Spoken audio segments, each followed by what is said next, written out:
Haunted reflection reveals truth. When I moved into my new apartment, I barely noticed the abandoned house next door.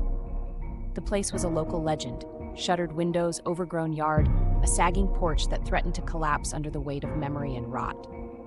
I mostly kept my curtains drawn, but one night, while washing dishes, my gaze landed on the only unboarded window of the house. The glass was so clean it almost glowed, and for the briefest moment, I saw something strange reflected there.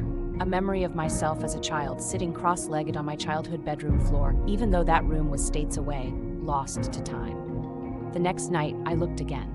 This time, the window showed me sitting at my kitchen table, arguing with my mother, except my mother died 5 years ago. Each night, the scenes changed. Sometimes I recognized them, half-remembered fragments of my past. Other times, the window showed me things I hadn't lived yet. Me in a hospital bed, me at a funeral, me clutching a phone with shaking hands. I convinced myself it was a trick of the light, a mind worn thin by loneliness, until I saw a scene that froze me. Me, sitting in my apartment, looking directly into the window, while something moved in the darkness behind me. The next day, I tried to ignore it, but every light in my apartment flickered off at sunset. I was left with the pressing need to check the window. This time, the reflection was different. It was my living room, as it was that very moment.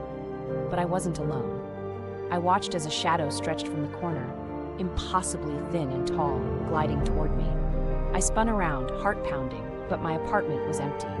When I looked back at the window, the shadow was now standing directly behind my reflection, its face a blur of static and teeth. Tonight, as I write this, the room is cold and the lights won't turn on.